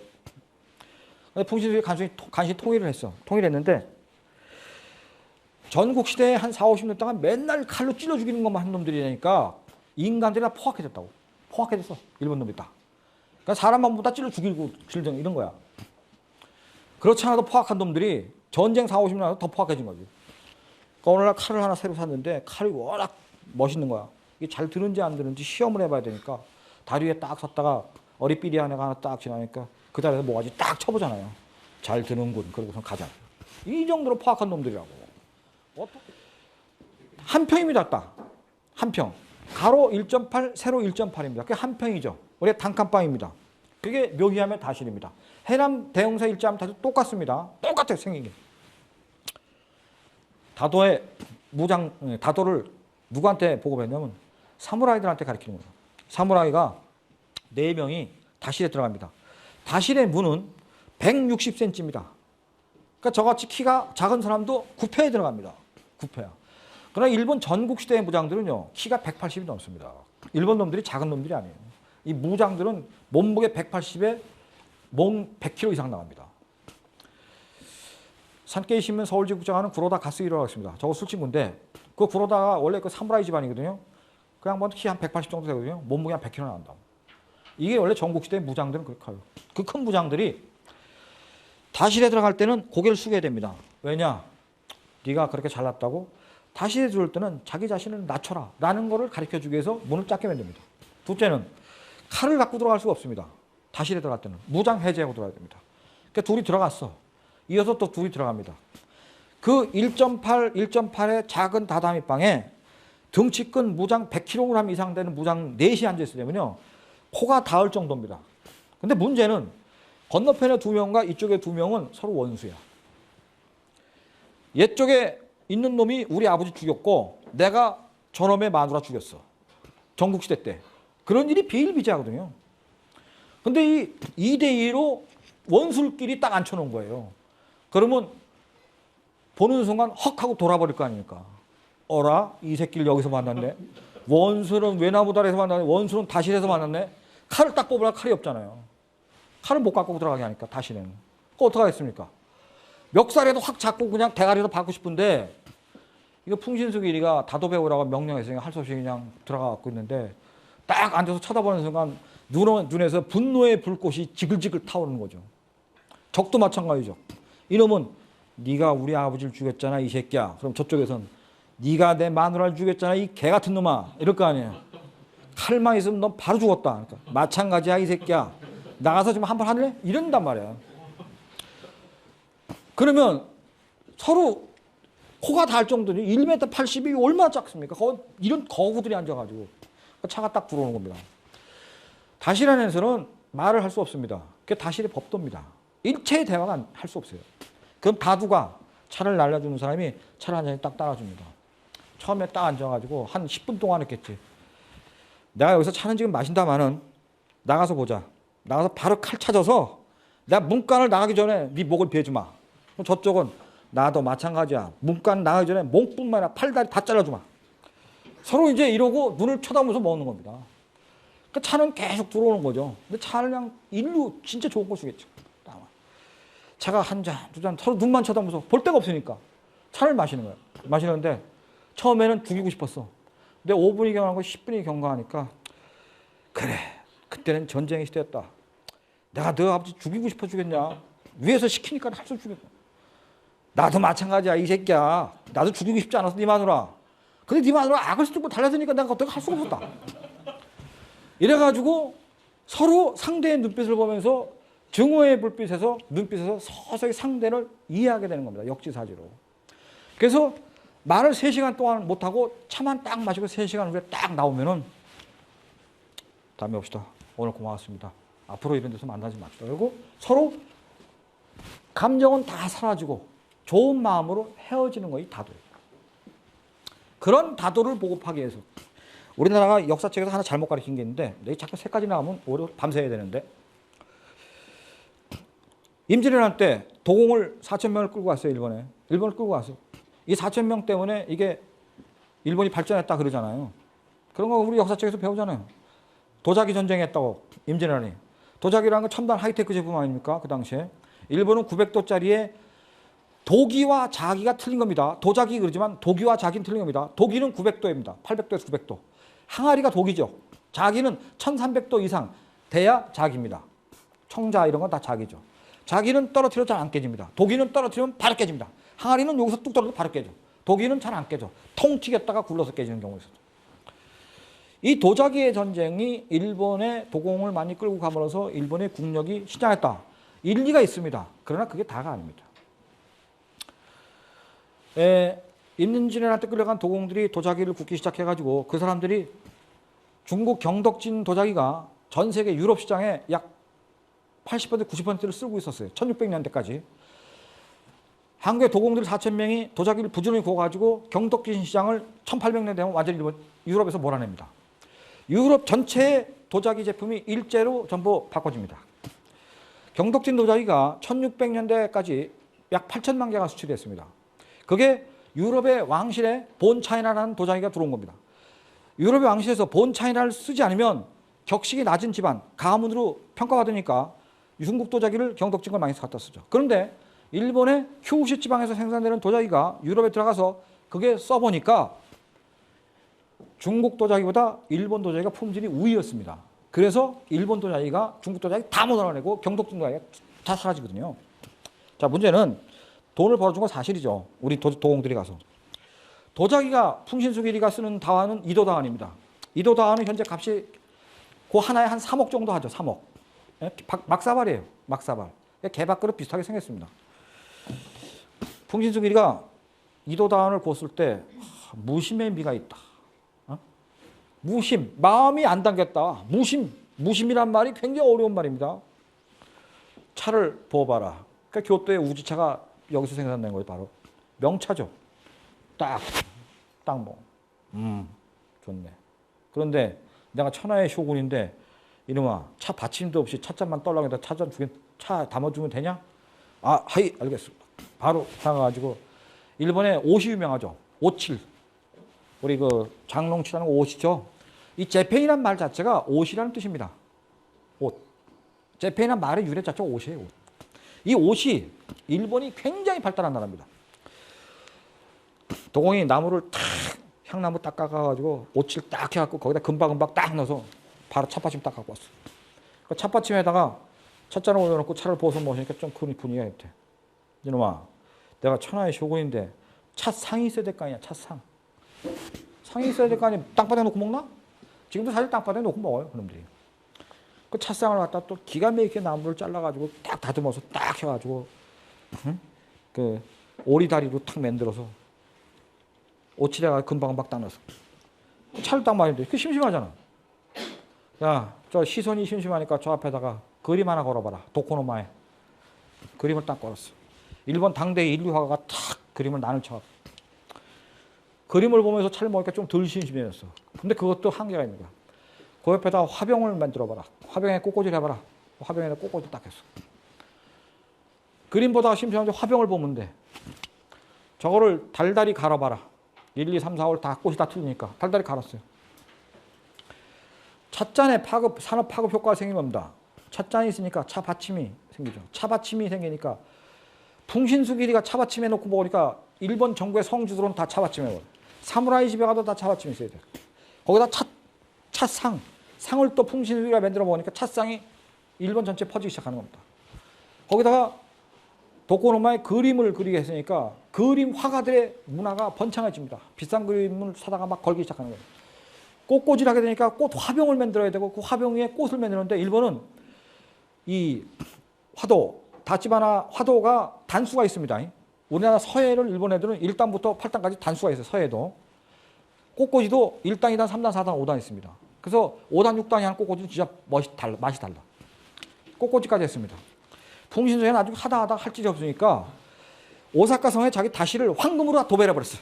황금으로. 황금 7톤을 썼습니다. 이 도배를 했다는 것은 금칠을 한 게 아닙니다. 금박 판을 만들어요. 가로 10.8, 세로 10.8cm의 판을, 얇은 판을 금으로 만들어갖고 순금으로 그거를 갖다 온 방을 다 박는 겁니다.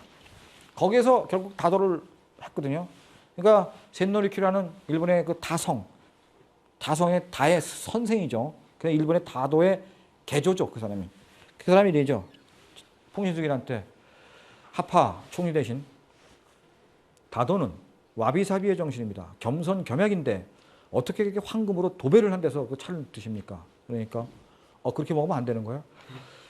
다도는 초가집에서 한 칸방에서 차받침 하나만 가지고 차만 마시면서 자기의 마음을 들여다보는 것입니다. 그게 다도입니다. 그런데 어떻게 황금 다시에서 금으로 아주 도배를 한 데서 차를 드십니까? 딱 그랬더니 그게 잘못됐구나. 알았다. 그러고 나가봐라. 나가자마자 저 할복 자살하래. 그래서 샌노리큐 할복 자살해버렸잖아요. 명령에 의해서. 그래서 개판됐습니다. 지금 일본의 10대 다도의 이 당주들은 자신은 다 센누리키 집안입니다. 그렇지만 자, 이런 연원이 있기 때문에 일본의 이 다도가 번성을 합니다.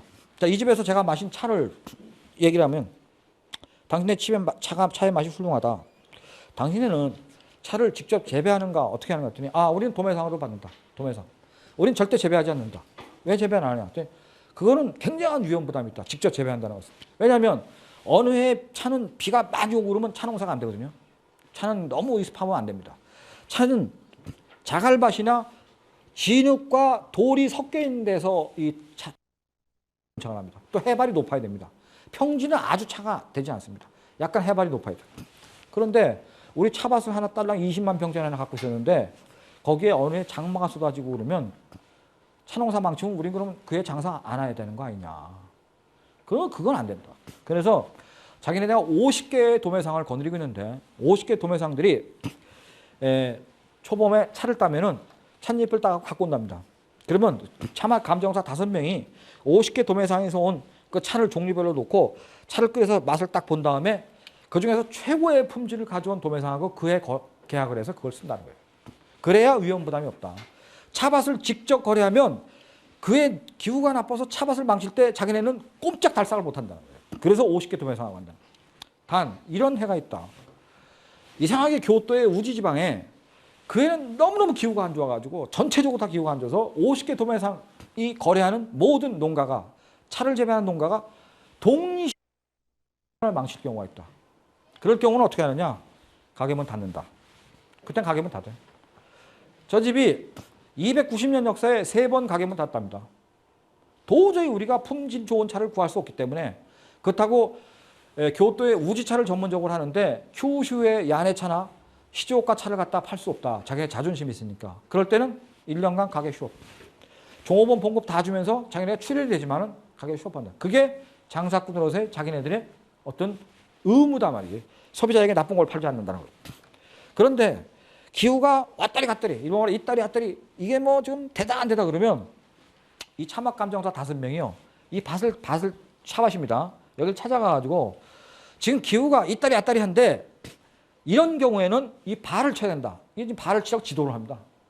발을 치고 여기다 스프링클러를 놓습니다. 습도를 정확하게 몇 도를 유지해줘야 되고 햇빛의 강도는 어느 정도 유지해야 된다는 걸 차맛 감정사 지도에 나섭니다. 농가가 돈이 없다. 그럼 차 가게에서 돈 빌려줍니다. 무이자로.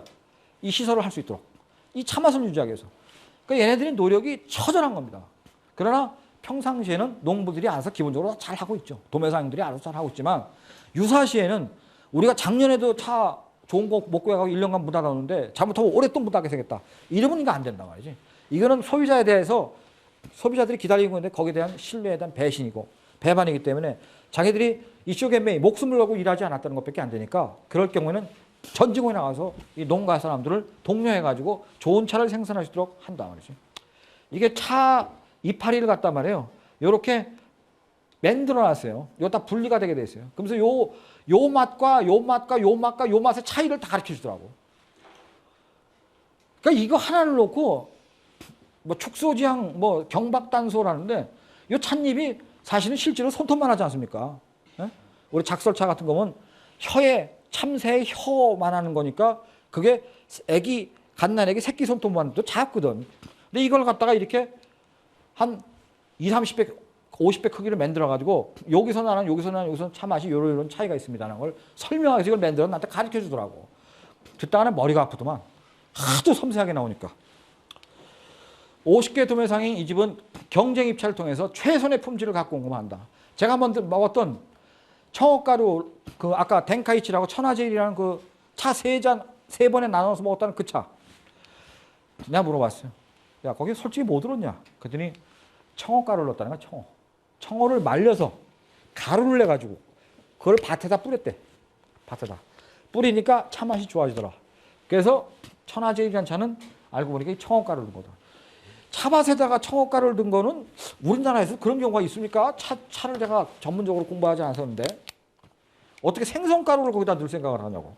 근데 일본은 과거에 1700년, 1800년인데 북해도에서 잡히는 그 청어나 그 싸구려 생선을 가루를 내서 그 바세사 뿌린 경우는 많아요. 사실은 일본. 그다음에 도매상이 자기네 집하고 거래한 게 뭐 100년, 200년 된 사람이 많지만은 품질이 나쁜 것 같고 내가 사장 친구야. 대학교 동창이야. 올해는 조금 작황이 떨어지는데 품질이 좀 떨어지지만 사장하고 대학교 동창이니까 의리를 봐서 받아다오. 이런 게 절대 안 된다는 거지. 이 집은. 일본에는 그런 경우가 전혀 없습니다. 의리 그런 거 없습니다. 뭐 대학교 동창, 뭐 초등학교 동창, 친척이니까 뭐 이런 거 다 없어. 해당 사항 없어. 품질 제일. 품질만 좋으면 되지. 인간관계는 다 필요 없다. 차마 감정사가 5명 있습니다. 얘들의 감정을 통과해야만 돼. 사장이고 나발이고 다 필요 없어. 감정사 통과시켜야 되는 거지. 자, 적고 계시기 때문에 조금 청어 메밀국수집입니다. 마스바라는 집이고요. 교토에 가면은 가부키자 극장이 있습니다. 가부키자. 택시 타시고 잘 모르시면 가부키자 갑시다 그러면 택시가 100% 하니까.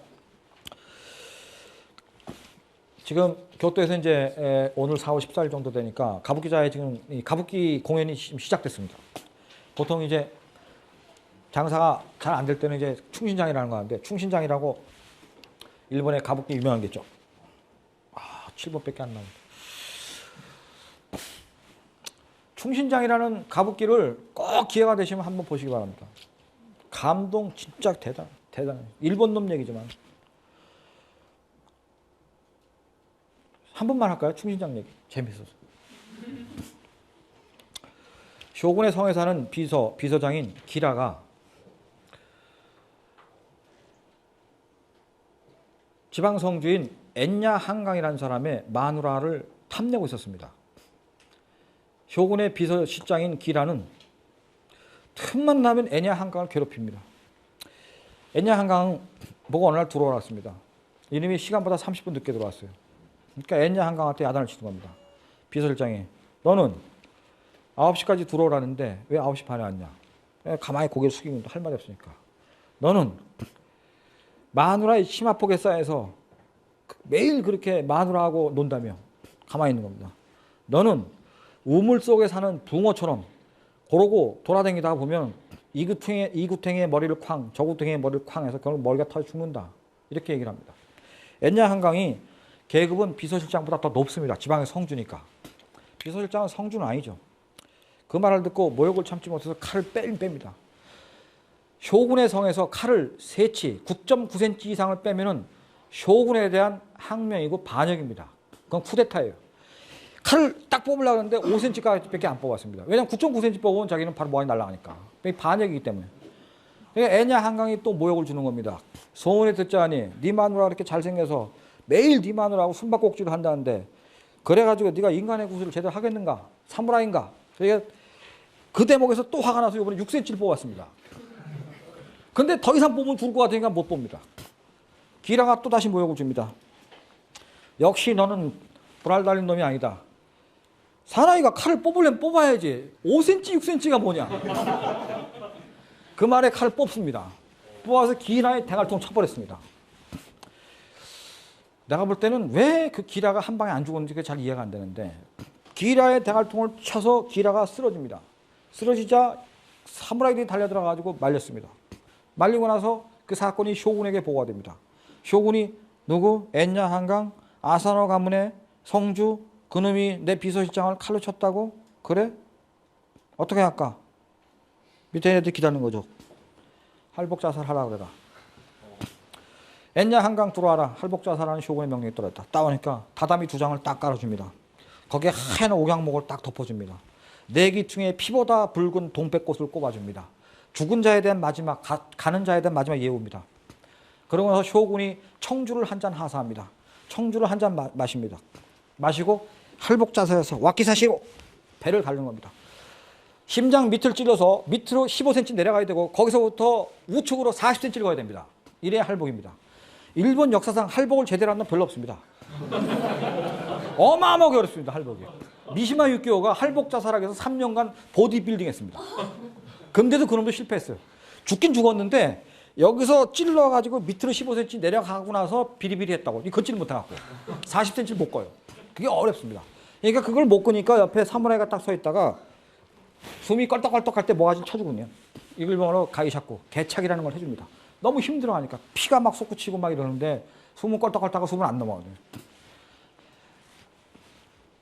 네기퉁이에 동백꽃이 붉게 수놓아지고 천황이 쇼군이 내려준 청주를 받았을 때 엔야 한강은 안주를 다오 이런 말을 합니다. 그러니까 기라가 뭐라 하냐면 곧 죽을 놈이 안주는 무슨 안주냐 이러거든요.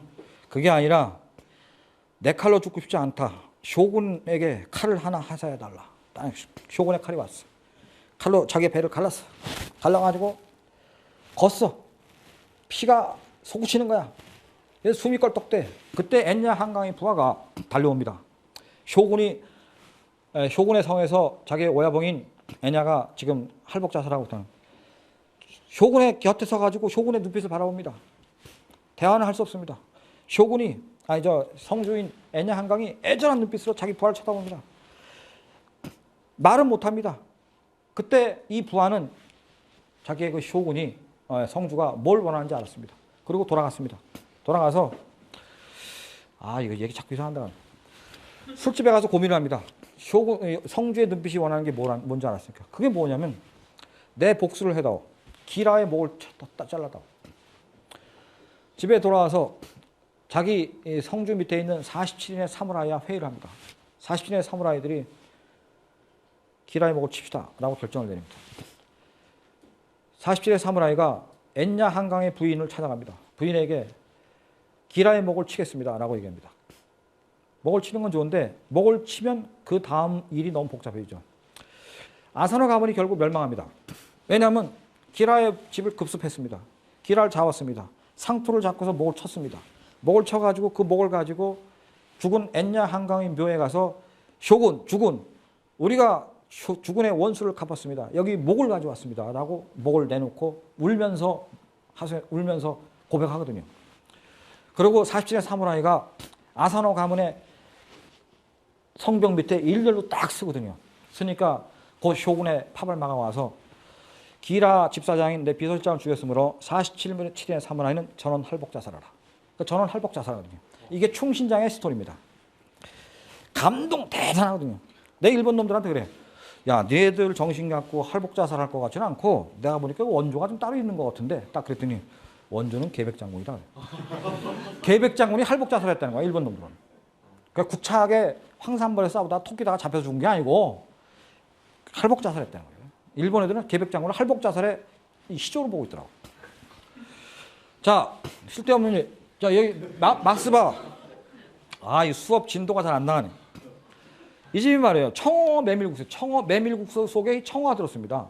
이 밥은 그냥 곁다리로 하나 더 비싸게 나 시켜서 먹었는데 바로 이 집이에요. 요 바로 옆에가 이 가부키 극장. 여기 가부키 극장입니다. 여기 가끔 가시면 충신장 해요. 요금이 좀 비싸. 탈이죠. 30만 원 좀 하니까. 들어가서 보시면 정말 감동적입니다. 요 집이 마스바가 이렇게 가가 1, 2, 3층, 4층까지 있는데 이제 옛날에 한 50년 전 메뉴판이고 50년 전 밥그릇이고 이렇게 이제 국수를 파는데 요 소바가 말이죠. 메밀국수가 그 일본도 이 교토도 그 밭이 공기가 오염돼서 이 소바가 옛날 맛이 안 난답니다. 그래서 이 집 주인이 제가 만나 물어봤더니 자기가 이 100% 순수한 메밀을 구하기 위해서 일본 각지를 다 돌아다녔는데 결국 이 사람은 북해도에 그 니시리라는 지방이 있는데 거기가 해발이 높고 무공해 천연 지역이고 오존이 풍부해서 거기에 밭을 사가지고 거기에서 메밀을 재배해서 직접 갖고 와가지고 이걸 만들어 팝니다. 이게 100% 메밀입니다. 우리나라에서 현재 지금 100% 메밀 냉면을 파는 집은 한 군데도 없습니다. 가장 근사치로 파는 데가 대전 원냉면이라고 숫골에 있습니다. 그 집이 역사 105년인데 그 집만 지금 제가 알기에는 한 80% 정도 메밀을 쓰고 있고 나머지는 다 가짜입니다. 일본은 100% 메밀을 파는 집이 몇 군데 있습니다. 이 집이 100%죠. 이 사람이 이 100% 메밀에 100년 전에 팔던 그 맛을 내기 위해서 이거를 북해도 전 지역을 현지답사하면서 이 밭을 만들었고 이 사람의 100년 전 조상이 메밀국수만 먹으면 사람이 허기어집니다. 일본은 2년에 한 번씩 흉년이 들던 나라입니다. 그래서 2년에 한 번씩 흉년이 되니까 길거리 걸어가는 사람들이 갑자기 쓰러져. 그러니까 이 집 주인이 메밀국수 팔다가 왜 저렇게 쓰러지나 봤더니 말이에요. 영양실조예요, 영양실조. 그래서 영양실조를 방지하기 위해서 청어를 잡아다가 청어를 졸여서 구워서 여기다 넣습니다. 한 마디. 이게 들어가 있는 겁니다. 여기 지금. 넣어서 이걸 팔아보니까 영양실조에서 벗어날 수가 있었습니다. 그래서 이게 그때부터 교토의 명물 음식으로 자리 잡죠. 니신소바. 일본 말로 청어 메밀국수를 청어가 니신이고 메밀소바네요. 니신소바. 마스바가 이 집의 원조입니다. 니신소바의 원조. 그러니까 이 집에 가서 한번 드셔보시면 맛이 대단한데 한국이 진짜 못 따라가는 건 국물 맛입니다. 우리나라는 국물 맛은 진짜 따라가지 못해. 그래서 이 국물 맛을 내가 가르쳐달라고 했더니 결국은 NHK한테도 안 가르쳐줬다고 하면서 저한테 공장 데리고 와서 가르쳐줬어요.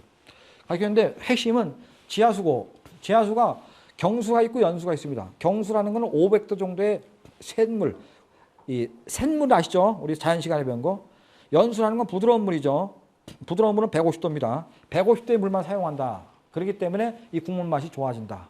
물론 여기에 가스오브시나 다시마 이런 거를 다 넣지만은 물 자체를 굉장히 좋은 걸 써야 된다. 그런 걸 얘기하죠. 또 하나는 이 사람이 풍경을 담아서 맛을 내라는 말 하더라고. 주방에 창문을 냈는데 그 창문 밖에 감호가 강의 경치가 딱 보입니다. 그 주방장이 때때로 감호가 강의 아름다운 경치. 봄 되면 지금 같으면 이제 사쿠라가 펴 있을 텐데 교토의 사쿠라가 아주 유명하거든요. 그래서 벚꽃놀이가 무진장입니다. 일본에서. 그걸 사쿠라의 아름다움을 보면서 그 아름다운 마음으로 국수를 담아서 손님에게 내놔라. 이게 이 집의 풍경을 맛에 담아라. 이게 우리하고도 우리나라에서는 뭐 주방이 어느 구석에 있는지 모르고 주방에 창문 하나도 없이 그냥 왱하고 그냥 환풍기 틀어놓고 더운 데서 하잖아요. 얘네들은 주방장들한테 풍경을 내다보면서 맛을 낼 수 있도록 그렇게 하는 배려가 있다. 나머지는 뭐 청어 이런 거 최상급이라는 거는 아까도 그 집하고 마찬가지고. 자, 일단 시간이 다 됐기 때문에 오늘 강의는 여기서 마치고요. 여러분 경청해 주셔서 대단히 감사합니다.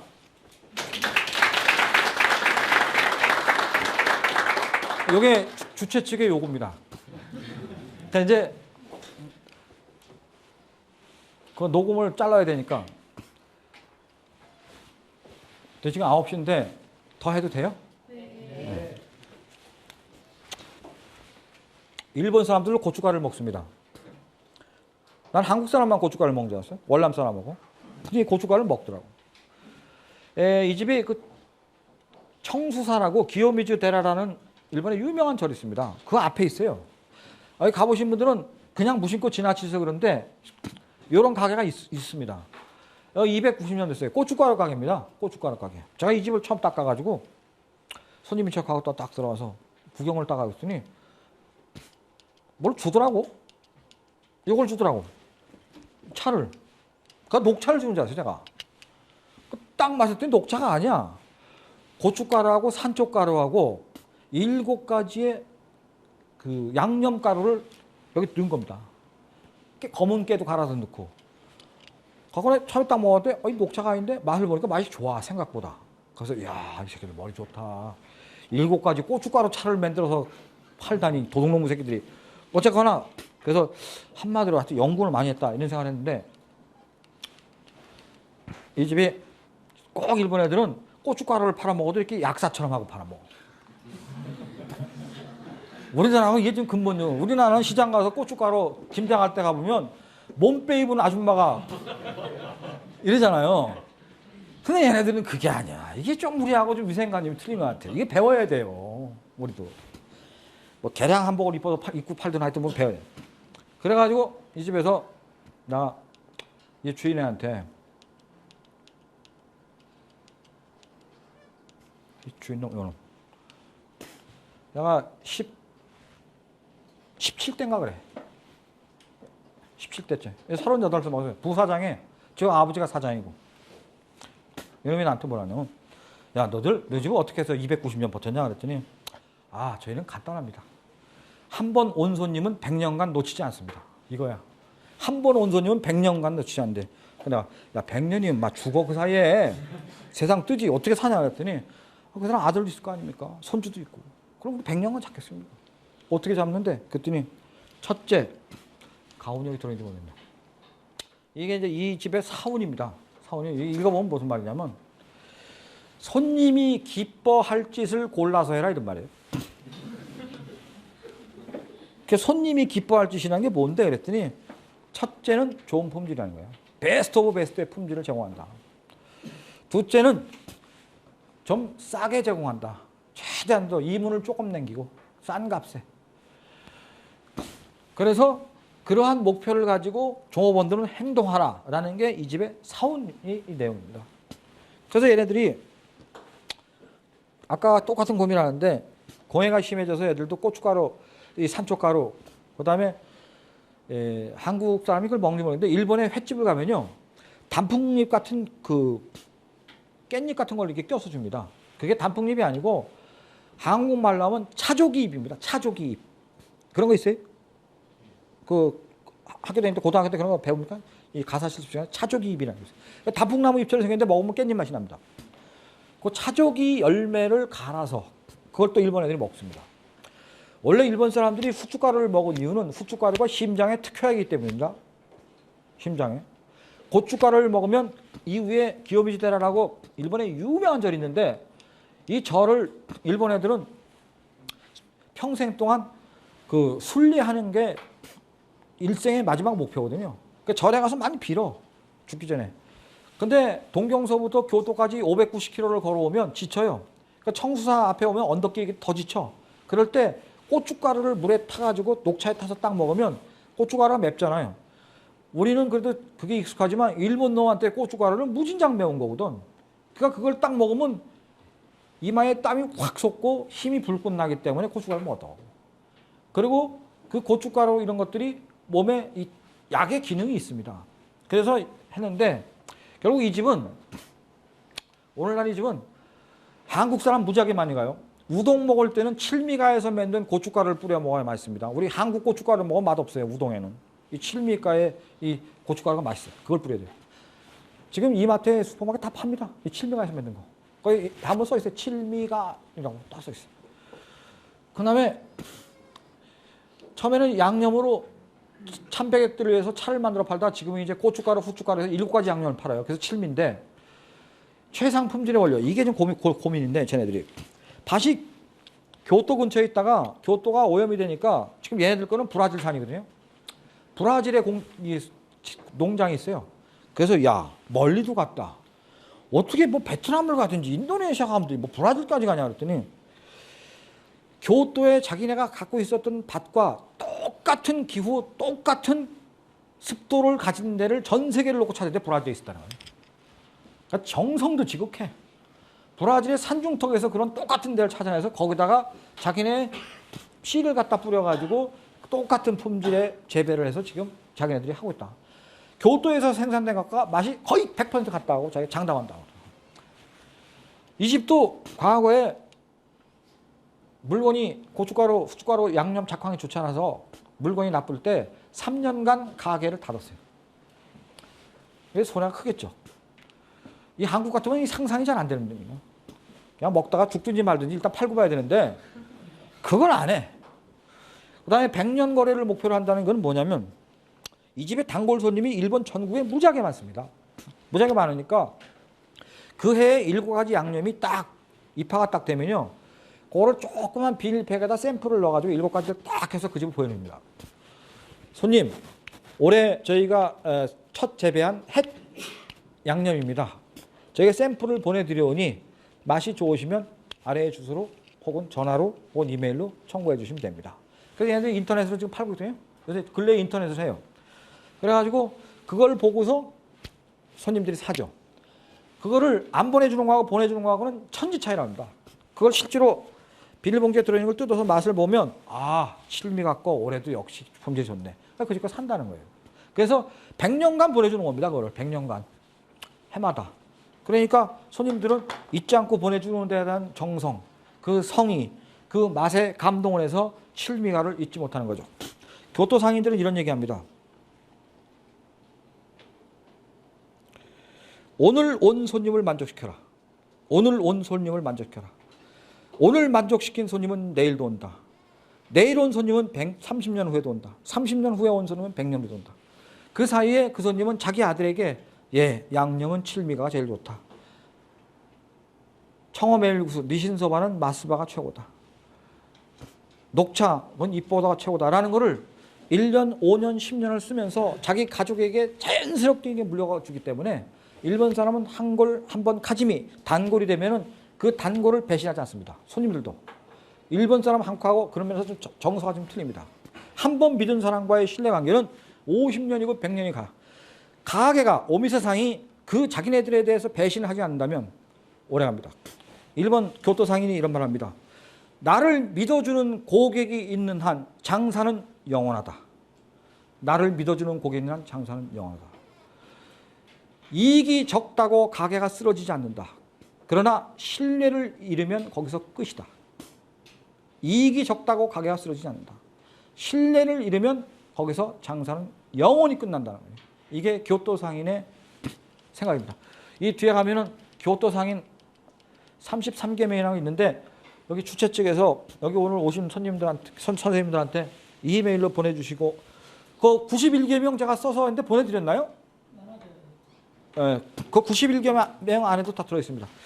여기 뭐 좀 젓가락 가게 뭐 290년 된 집부터 뭐 뒤에 갈 길이 뭐 무지하게 많은데 다음에 또 기회가 되면 이 칼가게 아리치고 400년 역사에 대해서 또 언제 또 말씀드리겠습니다. 자, 오늘 감사합니다.